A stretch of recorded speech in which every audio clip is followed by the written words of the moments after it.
Okay, I really need to clean this mirror. Gosh. Fit of the day. Got our bar part-time shirt. Freshly washed. Simple black blazer. These pants.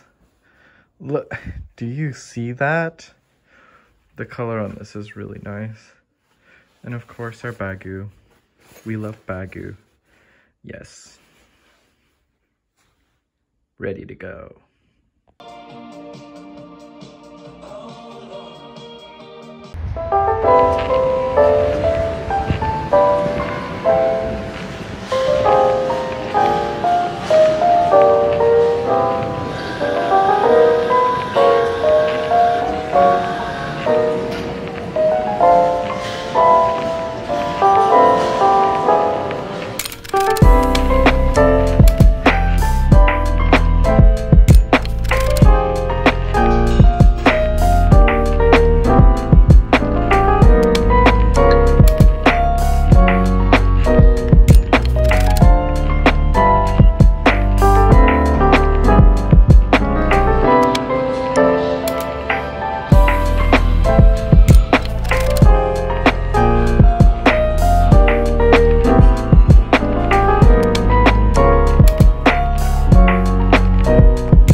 It's Saturday.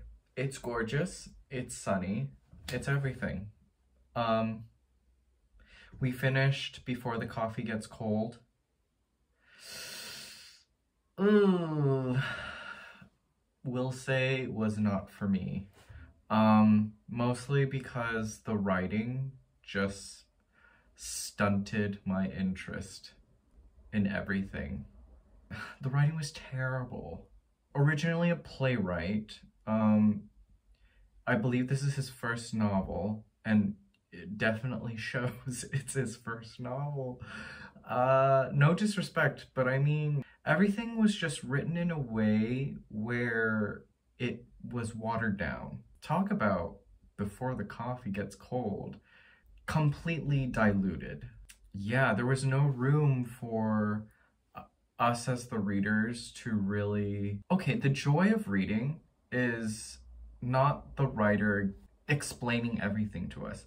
The joy of reading is the journey and our own ideas, thoughts, and ways of thinking that fall into the book, mixed with the writer's thoughts and ideas and such.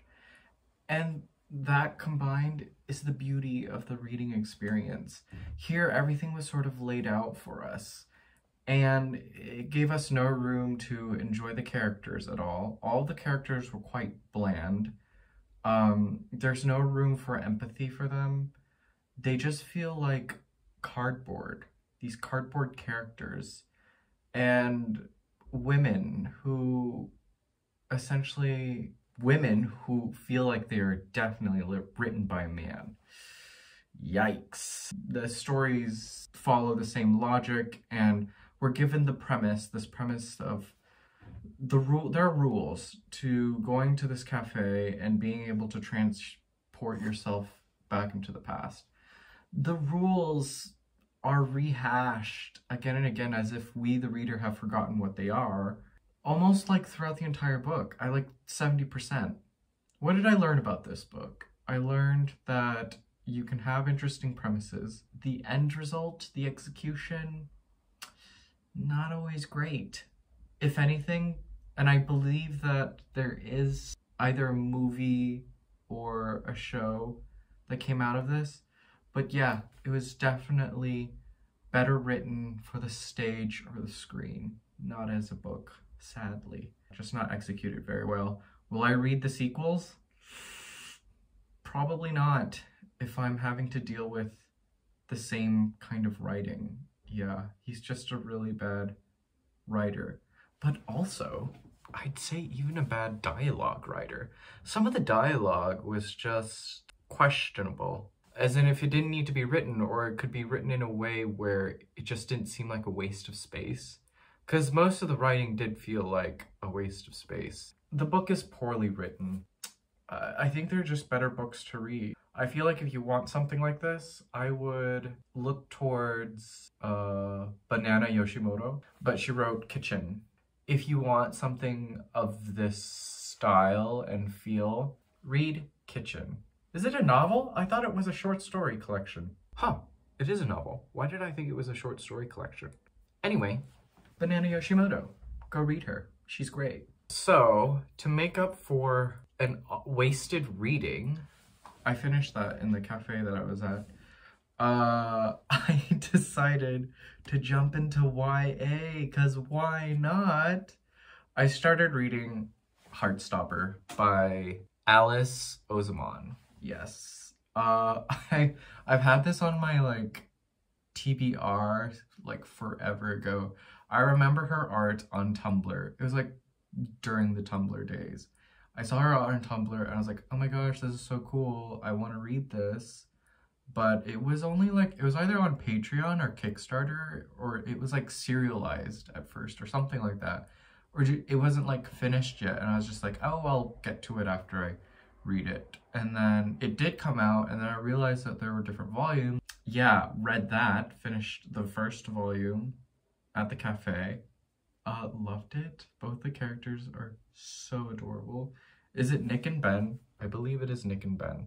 How can you not love them? They're just so lovable. They're the friends you wish you had in high school.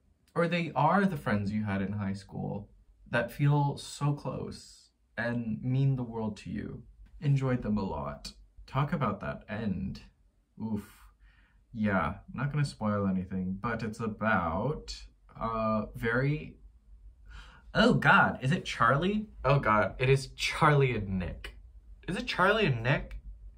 Oh my God, yes it is, sorry. I'm just terrible with names in general, please forgive me.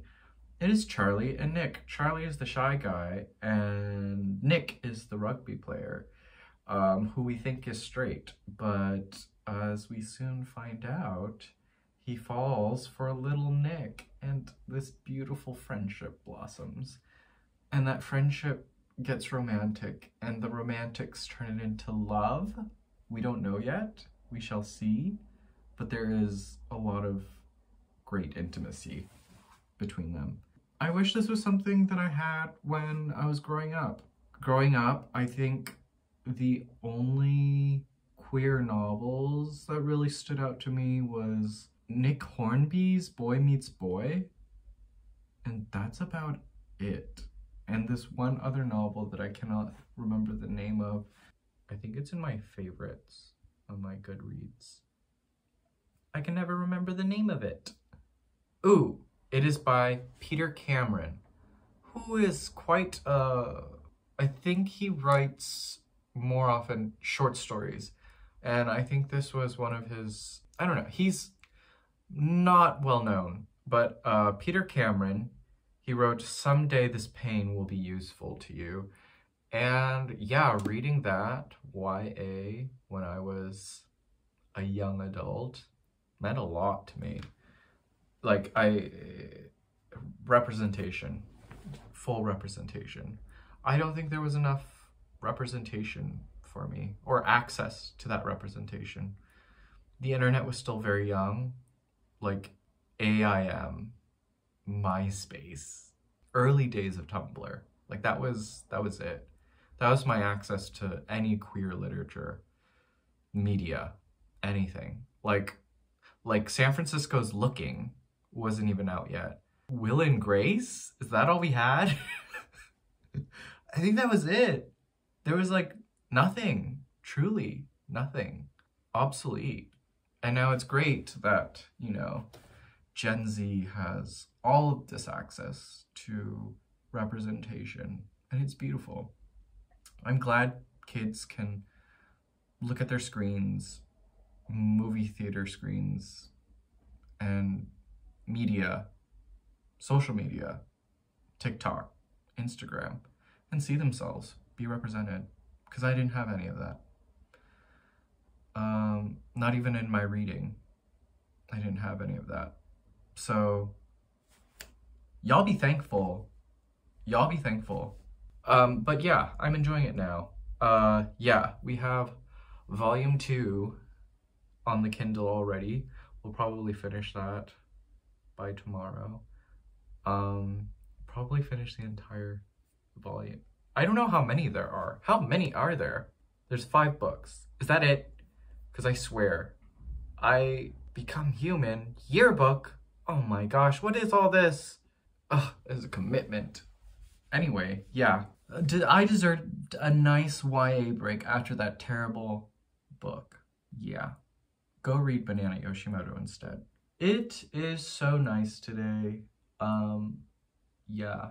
It's like sunny, a little warm, but with like a generous amount of breeze throughout the day. Absolutely gorgeous. Had a very good afternoon. Happy Saturday. I'm taking it easy this weekend because I feel like my next 2 weekends are going to be quite people heavy. Yeah, don't have the social battery to really, or just preparing myself. I'm preparing myself. Yeah, but yeah. Happy Saturday, y'all.